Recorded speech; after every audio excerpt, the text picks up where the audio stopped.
I'm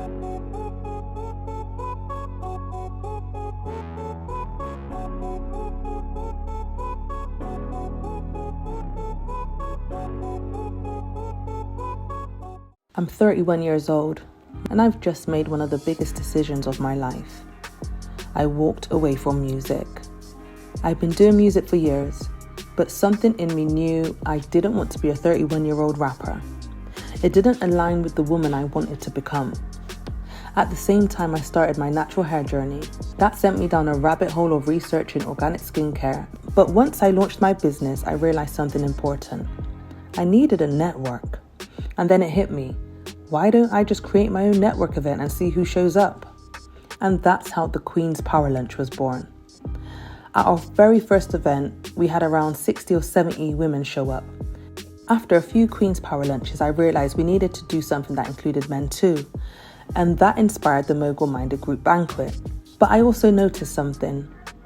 There was nothing in the region that actually celebrated us. So in 2015, I launched the Mogul Minded Group Regional Awards.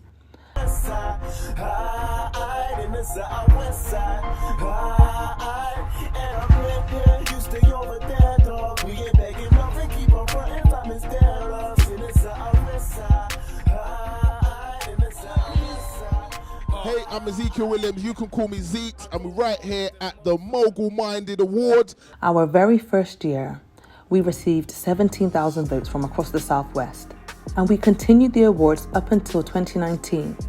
But even before that, something had been bothering me. I would invite local press to our events, and while we'd get coverage in Swindon, Newport and Cardiff, Bristol stayed silent. I even had journalists tell me straight, your event is great, but it's not sensational enough. And that's when I realized something deeper. Positive stories about us wasn't considered newsworthy, unless there was some trauma attached to it. I said, if mainstream media won't highlight us, I'll build a platform to do just that. In November 2018, I launched MOGUL Magazine.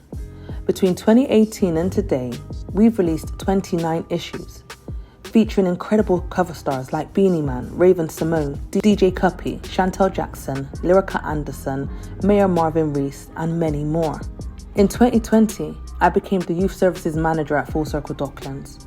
And by September 2023, I officially signed the contract to become the Chief Exec of the charity. Since then, under my leadership, we've grown and secured the largest grant funding amounts in the entire history of the charity. In 2025, I realized busy millennials don't always have time to sit and read a full magazine. So I evolved the brand. I created the long-form visual magazine. That's how I got here. But this is still just the beginning. Really refining, ultimately. Refining the Mogul brand and refining what I have to offer to the world. For many years, I thought I had to prove myself. You're calling this Renaissance 2.0. What was Renaissance 1.0, and why did you need a sequel? Well, Renaissance 1.0 for me is my father, and I believe I am Renaissance 2.0. And I feel like also in my personal life, I'm in the second era of my personal development and my entrepreneurial journey and my professional journey as well. And I feel like it's a new era. And I'm definitely in my Renaissance era of going forward. Walk us through a typical week. How do you actually split time between running a six-figure organisation and building luxury brands? Well, my day job is my day job. I'm a charity chief executive and I absolutely love working in the community. But also, before I became a chief exec, I was running Mogul Magazine. I was hosting events and bringing people together. And basically, my first priority is my job. But I also won't ever let go of my personal dreams and aspirations because it's something that I've just always done. And, I was doing it before I had this role and this job. And I intend to do it when I finish in this role and job. But for now, my chief executive job is my first priority and everything pretty much comes after. Some people say luxury brands while running a charity sends mixed messages. Well, I would say maybe those people don't have much of an imagination. I feel like charity and luxury don't necessarily go hand in hand, but they're not two worlds that's far apart. In order to run a charity, it often means that you have something that you can give. And, people associate charity with poor, but no, charities do generate a lot of money and they're there to do good. And if you've got ethical luxury, that could do good as well. So I feel like the two worlds can merge pretty nicely, but it all depends on people's perspectives and their imagination. What do you want people to feel when they encounter the Mogul Group? Aspiration, luxury, personal development, achievement, success. Knowing that it doesn't matter where you're coming from, it's all about where you are going. They have to feel inspired to follow their dreams and know that they can actually do it. What most people don't realize is that the most grandest industries in the world are created by the average man and woman. Although it tends to be gatekept by those who can afford it, the elite, so to speak, it's actually created by the average man and woman. So when they think of the Mogul Group or Mogul Magazine, they should know that it's all about them and celebrating themselves because they've earned the right to do so, and not feel limited by opportunity, because ultimately it is up to you. You create it. And if I could get enough people to believe they have a lot more power than they realize, then I feel like the Mogul Group has done its job. People underestimate the power that they have and how much control they truly have over their lives. And I've just proved it to myself too many times. So I feel like I've got a responsibility to share that. So yeah, when they see the Mogul Group, I hope that is a reflection of their hopes and aspirations and what they can achieve. Looking at you from the outside, you seem to do a lot. When did you realise you couldn't just be one thing? Looking from the outside, I know that I can seem very chaotic and a bit all over the place, but I'm very intentional. And although it seems like I do a lot, I actually don't. I got my day job. I got MOGUL Magazine, that's been running since 2018, so this is our 7th year. And I've just launched a family business called Island's Gold. That's a herbal tea business. It's hardly out there trying to change the world. So really, we all got the same 24 hours in a day. I understand, but no, it's definitely intentional, everything I do, and manageable. People could say that you copy them. How do you respond to that? The unicorn, Solange Knowles. Adjacency to greatness presents a challenge most people never solve. Do you compete directly? Do you flee entirely? Or do you do what takes extraordinary courage? Use proximity as a mirror to discover what you actually are. Solange Knowles chose the third path, and in doing so, she showed us a truth about success. 2001, 13 years old, dancing backup for the world's biggest girl group. Imagine for that moment the pressure, the comparisons. Most of us would have either tried to compete head on or walked away from music entirely, but she did neither. And what happened next teaches us something profound about patience and self-discovery. Her first album didn't necessarily connect commercially, and the critics weren't kind. That could have been the end. Most people would have taken it as confirmation, this isn't for me. But consider what she did instead. She gave herself permission to explore. She became a songwriter for Destiny's Child, for Beyonce, for Kelly Rowland, writing for the very people she was being compared to. She became a mother at 17. She modeled, she DJ'd. She moved to Idaho, intentionally creating distance from the industry's center. To outsiders, this looked unfocused. But what if she was actually doing something brave? What if she was refusing to force herself into a shape that didn't fit, and instead collecting experiences until she understood who she actually was? 2016, A Seat at the Table. This album debuted at #1, and here's what makes it beautiful. It succeeded not by following the formula, but by rejecting it entirely. She made music about exhaustion, boundaries, and the cost of constantly proving yourself in spaces that weren't designed for you. And millions of people said, finally, someone's been saying what I've been feeling. That's not just commercial success. That's cultural service. And she didn't stop at music. She couldn't.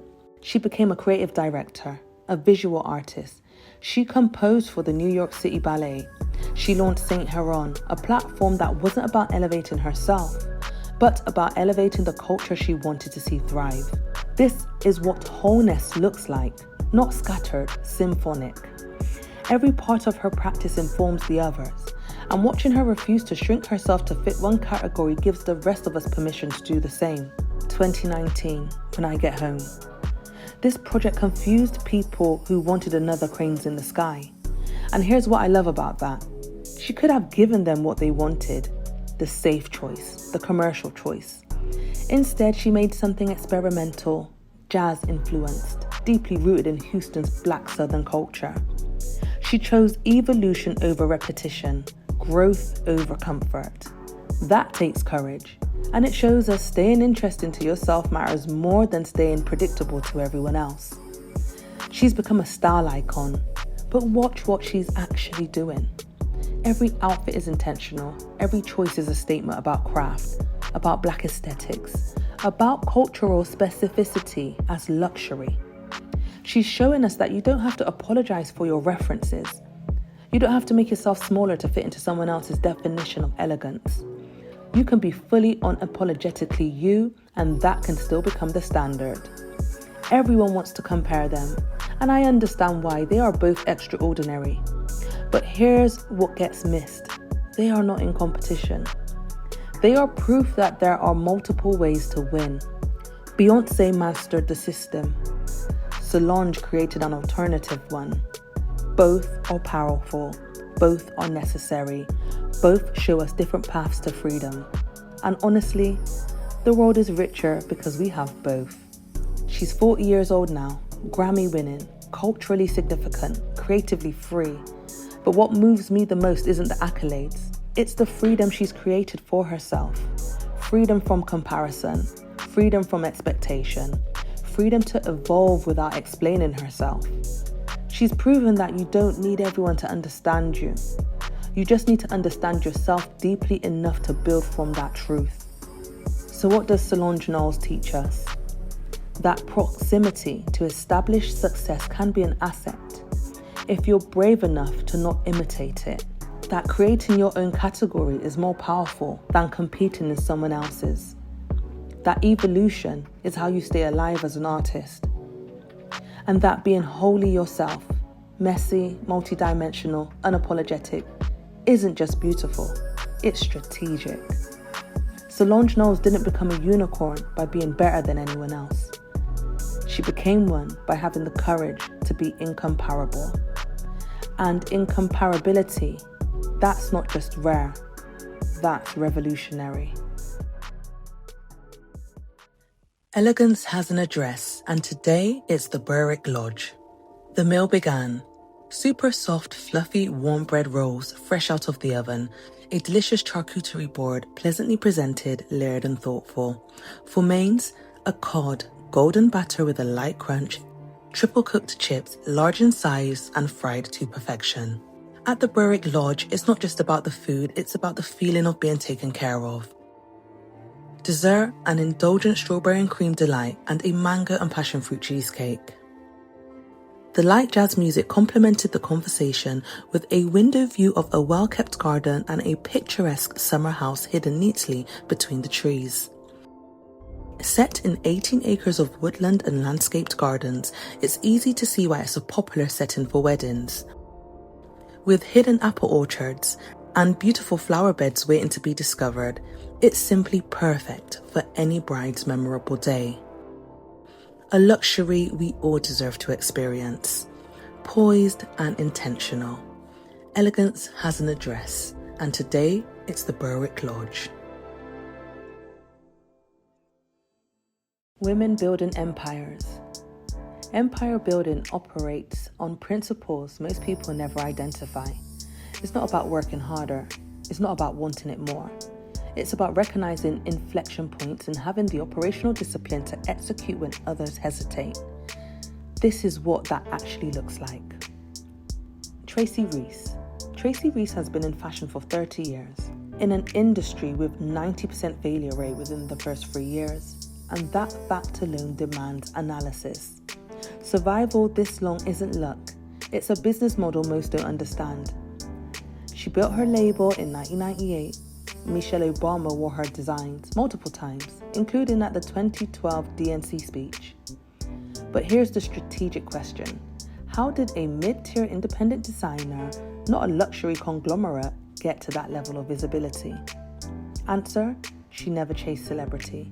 She built a distinct aesthetic point of view and trusted that specificity attracts the right attention.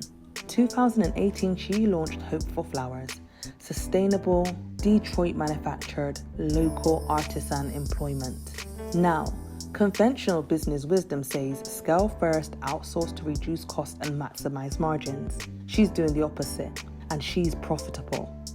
Why does this work? Because sustainability isn't a marketing add-on anymore.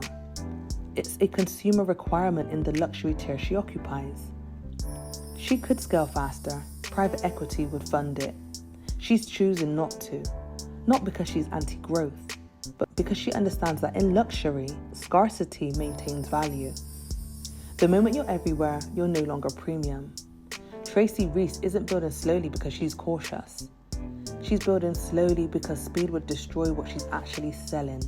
Intentionality. Bozoma St. John. Bozoma St. John has been CMO at Netflix, Uber and Endeavour. That trajectory raises an interesting question. How does someone operate at the C-suite level in multiple Fortune 500 companies without following traditional corporate assimilation patterns? Most corporate strategists will tell you, fit the culture, code switch when necessary, smooth your edges to reduce friction. She rejected that framework entirely, and she ascended anyway. She is the architect behind transformational brand campaigns, Apple Music, Uber's reputation rebuild, Netflix's cultural positioning. But watch what she's actually doing.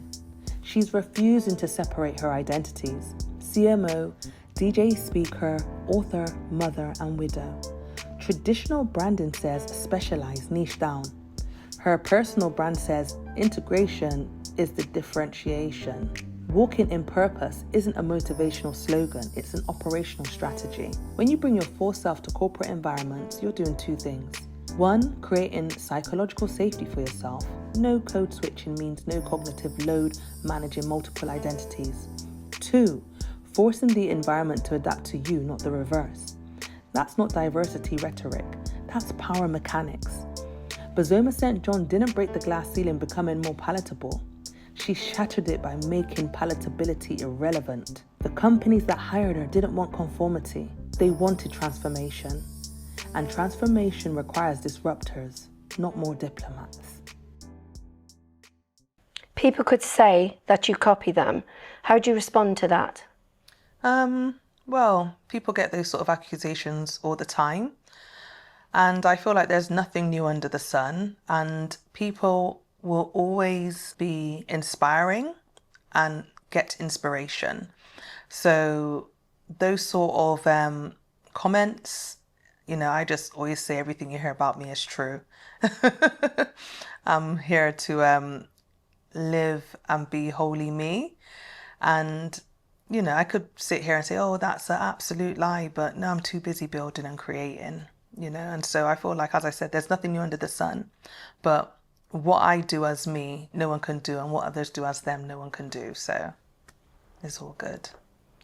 Some people think you're playing dress up as a CEO. What do you say to them? Playing dress up. Once again, it's crazy because maybe 10 years ago I would have cared, but my track record and my results speak for itself. I've achieved so much that I'm not here to prove to anyone. I'm here to do a job. And if they see me as just playing dress up as a CEO of a 6-figure charity, then that's up to them. But I do this for real. It's my real job. We get real results. We're making real impact. And, life is good. It's nice being able to be of service to my community and to wider Bristol. It's amazing. And, If that's playing dress up CEO, then so be it. You talk about being multidimensional, or are you just scattered? Well, that brings us back to the Renaissance 2.0 question. Renaissance means someone that is pretty much good at a few things, not just one thing. And that is exactly who I am. I used to be in the creative arts space, very much into music, and I was pretty much the best, one of the best in the whole Southwest when I was doing that. Got into the entrepreneurial space, created a whole wave, inspired hundreds of people when I was in that arena. And now I'm a professional, a charity chief exec. I'm an entrepreneur, and I feel like I'm pretty good at all of those things. I'm not terrible at it. I think I'm doing pretty well for myself. If you were honest, do you think you spread too thin to do any of this excellently? No, because I'm not here to be perfect. I'm here to learn. I'm here to experience new things. I'm here to be the best me. And the best me don't have to be perfect at everything. I just got to be good at what I really enjoy. And I have to open doors, help where I can, and live my life fully. Perfection is not on that bucket list. Some people think you're cosplaying as a mogul. Respond. Cosplaying as a mogul. Well, most people don't know that the definition of a mogul is a powerful individual within the media or film industry. And in terms of media, I believe I am just that. MOGUL Magazine's been going for 7 years. This is our 30th issue. We have created the long form visual format, the first of its kind in the whole world. And mogul does not mean money. It means media industry and influential, powerful person. So, I'm just that. I am that. Okay, let's get started. Now I'll ask for your name. But can you explain to me how you got into books? Well, silly, really. I was just listening to a podcast on my phone, and when it ended, an audiobook came on. It's an honest mistake, but I didn't know I was gonna go as deep as it did. But when the chapter ended, I wanted more. I subscribed to Audible. I had to, I had to know what came next. And then, I got into the hard stuff, like real paper books and raw fiction. Then it was Dickens and Victor Hugo. And now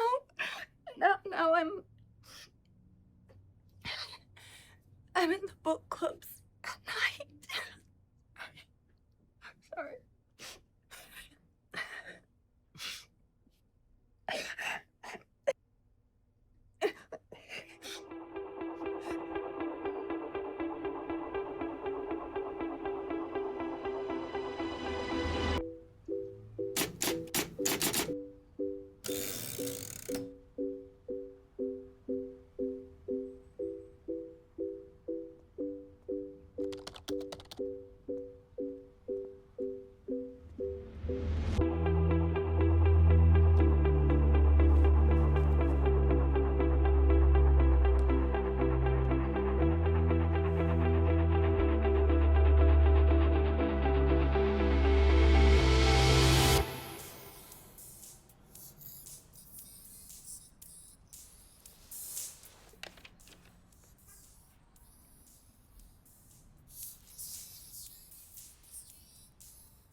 Monday, March 24th, 2025.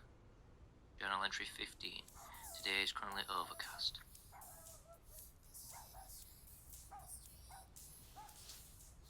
We have a reader. We have a reader.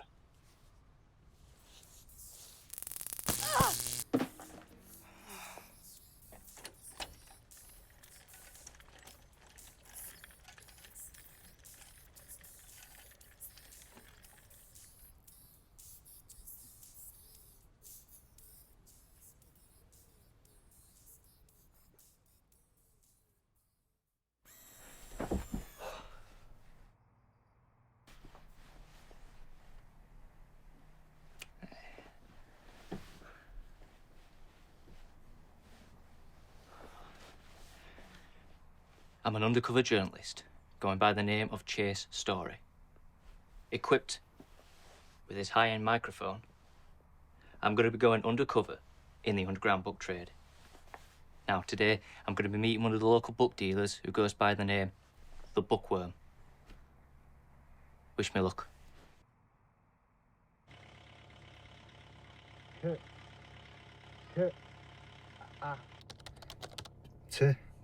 Cat.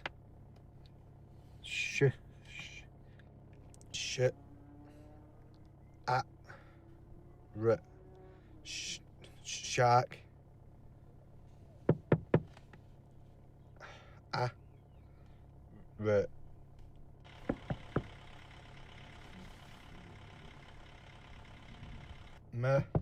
What? Are you Bookworm? Who's asking? Pardon?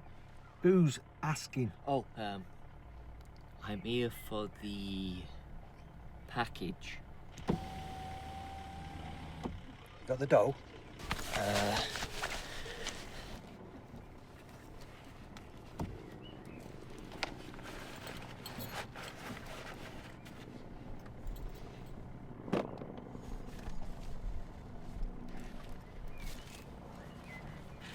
First edition, Pride and Prejudice. That stuff's pure, man. None of that abridged stuff. Cheers, mate. Safe, yeah? Yeah.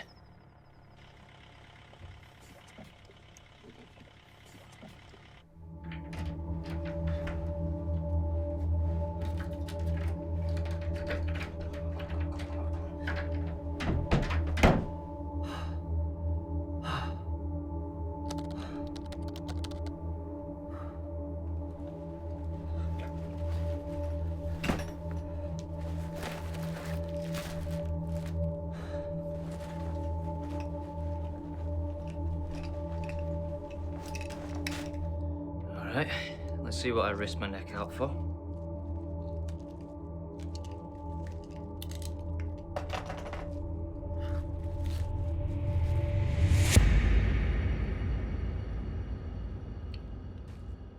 Really? All that for 50 Shades of Grey?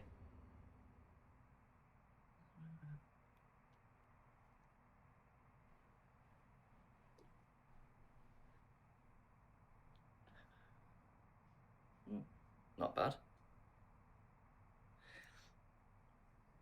I guess I now know what all the hype's about.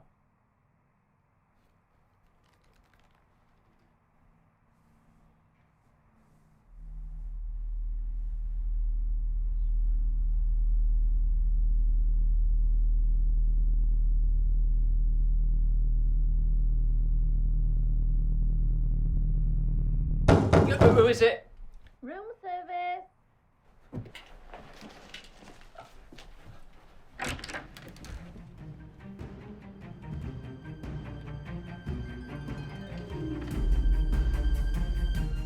You were being watched. The Guardians.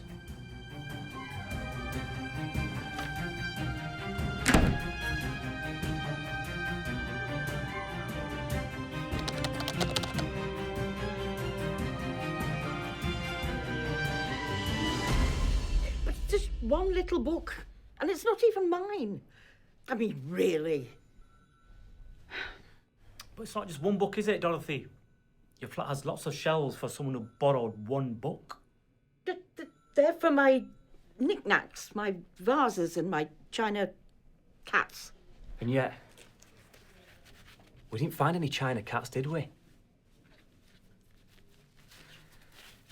Look, why not make it easy for yourself?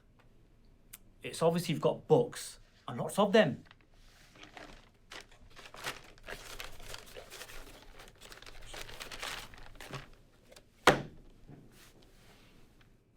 You bookers make me sick. Not even mine. My neighbour pushed it through the door. I was bringing it here. That's why I was at the bus stop. So why the sticky notes with your handwriting all over them? Why the till receipt with your credit and debit card number on? Use as a bookmark.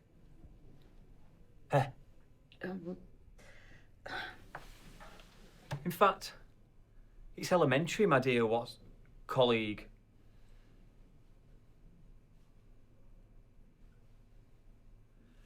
Right, okay. That's it up for today.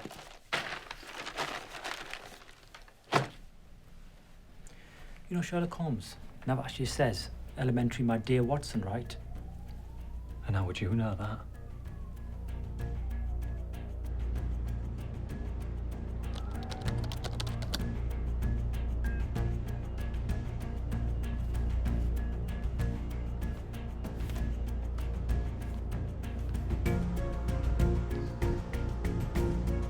Name? Jono. That it? Jono List. John List? That's a funny name. Sure you're not one of them, undercovers? No. No idea what you mean. Relax. I'm just messing with you. What are you sending? Yeah.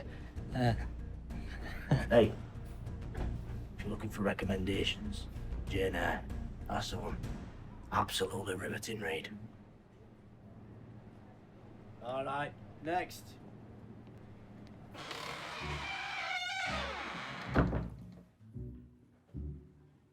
In this hidden sanctuary of knowledge, the outside world fades away. And whispers of imagination can take flight. Oh, no, thank you.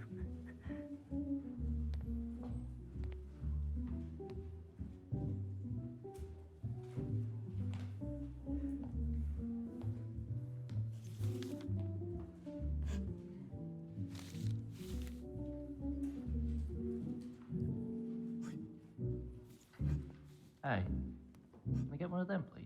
Sure.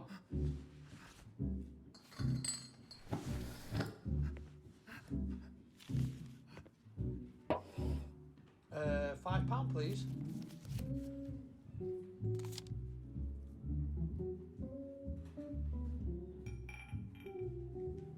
Here, solo travellers embark on a journey of thought, breathing in knowledge as if it was a rare vintage.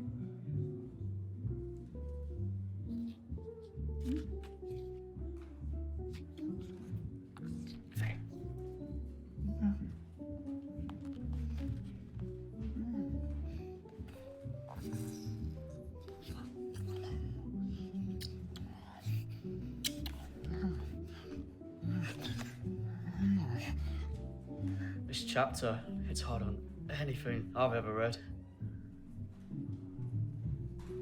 What happens when the high fits? I like to sniff the pages. Really? Yeah. You haven't tried it? No. Go on, give it a try. Why not? No. Yeah, go on.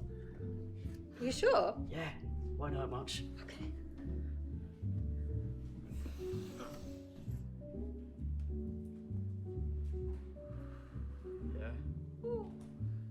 There's a hidden rhythm here, an unspoken camaraderie woven into the silence, where ideas can flow as freely as the music dances in the air.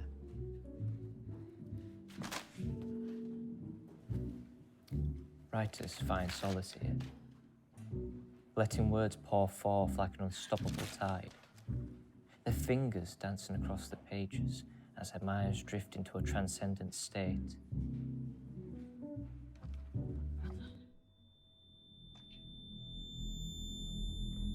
In our mind's quietude, we unlock our wildest imagination. I'm shocked as many as you are aware of what I've discovered in this half-hidden world of books and the addicts who call themselves readers. Now, these people see no problem at all immersing themselves in fantasy worlds that are vaguely connected with reality. But make no mistake to these readers, these worlds can seem very real indeed. 1 minute!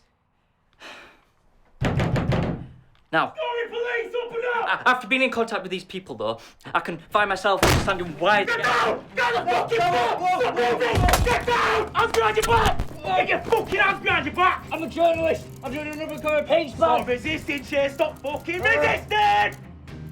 Chase Story, I'm arresting you for possession of Class A books with intent to supply. I'm not a reader. They're not my books, they're just for cover. Stop moving or I'll fucking shoot! They're research material! Chill out, man. You have the right to remain silent. Anything you do say will be given in evidence. No, they're research material. Get up! No, no, please. Be quiet! Please, no.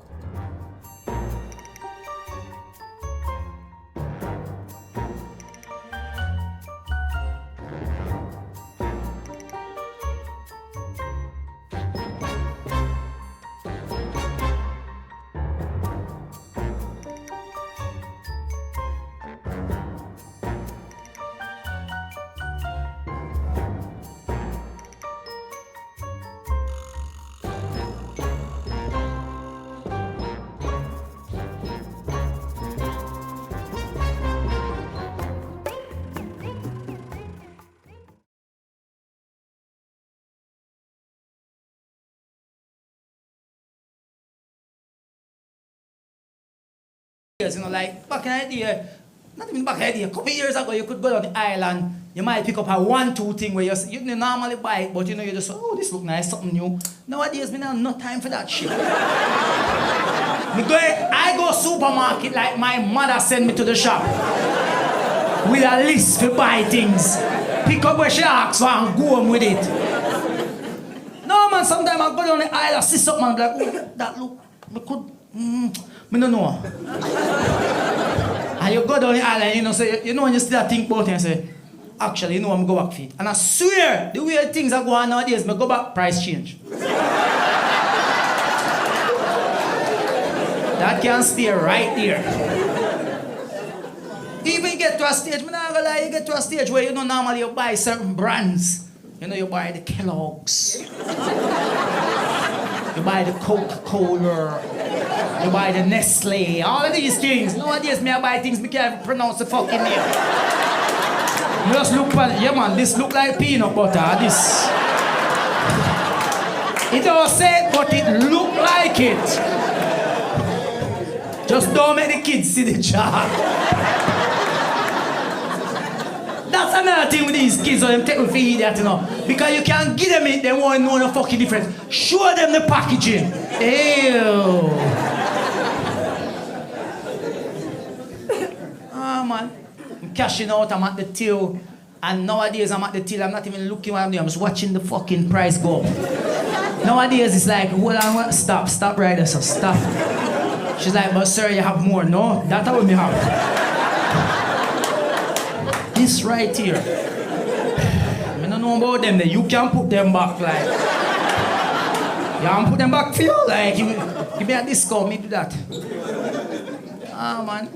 And even to a stage, like, I don't normally take receipts for like shopping. Like, normally when I'm shopping, but don't take the receipt. I'm gonna do it paper. Somehow we keep too much fucking receipts all the time, but. And the worst thing is, check the levels, yeah? Somehow we have some receipts right now for appliances in our house that we bought a couple years ago. Yeah. You go look at that fucking receipt, it's blank. The whole of everything gone. The price, the ink, everything disappear. You just have a blank piece of paper, what the fuck this? You can't even return the shit.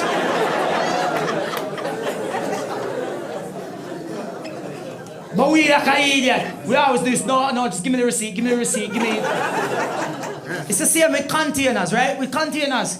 Right now, almost, I don't want to stereotype, but at least 99% of people in here have a cupboard in their house, in their kitchen, which is full with takeaway containers. You're afraid to even open it, can them all drop out. Every time you open it, you take one out and shut it back. The fucked up thing is when you go to take a container and you take out the container and you look for the lid, you can't even find a lid.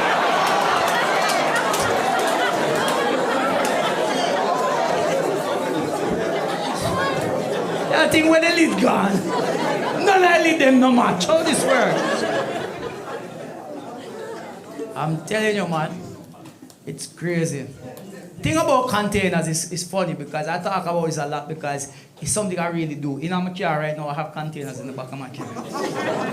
Because I go to certain functions different. Like, I have different type of friends. I have English friends, I have, I have a Jamaican friend, them. Plus I have a Jamaican family, them. So it's different. And when my English friends invite me to their functions, like, having a gathering, you're gonna cook food and stuff like that, I eat before I go.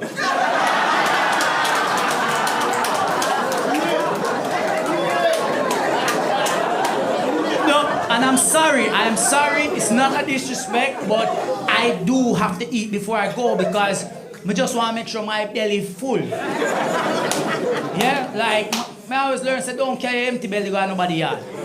So, I don't eat from anybody. We learn these things, so I make sure my belly is full. However, like when my grandmother having a function, hey, I go with my belly empty. You heard what I said? Empty. Like past the red E, gone right. Like how empty my belly is, I don't eat the day before. But me wake up in the morning and still go toilet like I did. Empty. From rich. Ready. I'm gonna tell you something, man. I bring containers when I go. And think about it, I'm not even fussed about not having the correct lids. Because when I go to my grandmother's functions, I don't bring lids. I just go with the empty container, that's it. And I bring flim flim.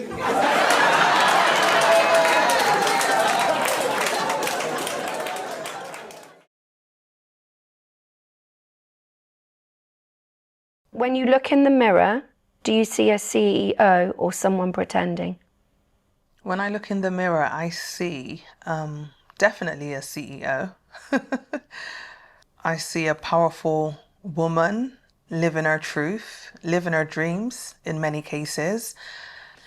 When I first got the role, for about the first year, I did feel a bit inadequate, had a bit of imposter syndrome, but now is like I've proven to myself too many times that I can do it and that my power is my power and it's working.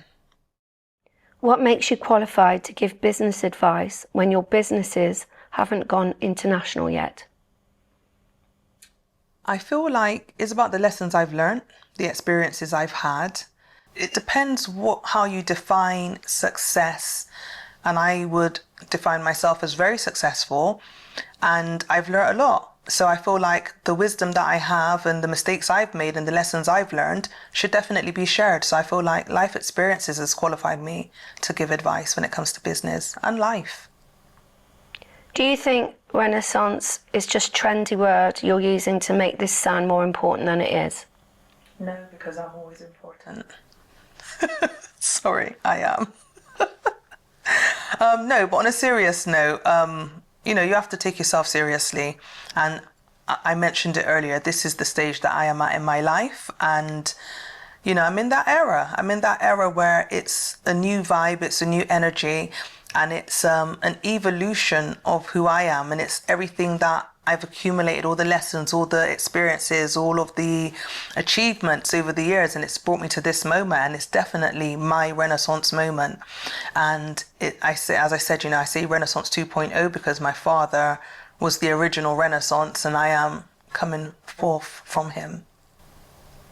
When do you think you'll be successful enough to stop trying to prove yourself?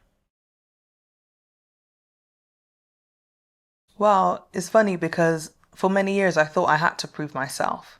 But then I realized everything I ever set my mind to, I've achieved. I've done it. It's actually at the point for me now where I literally achieve everything I want to do.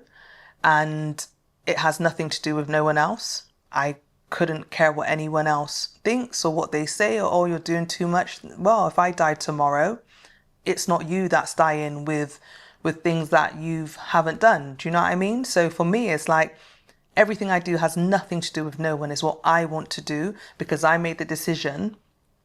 Anything that I want to do in this lifetime before I die, I'm going to do it. I'm an initiator.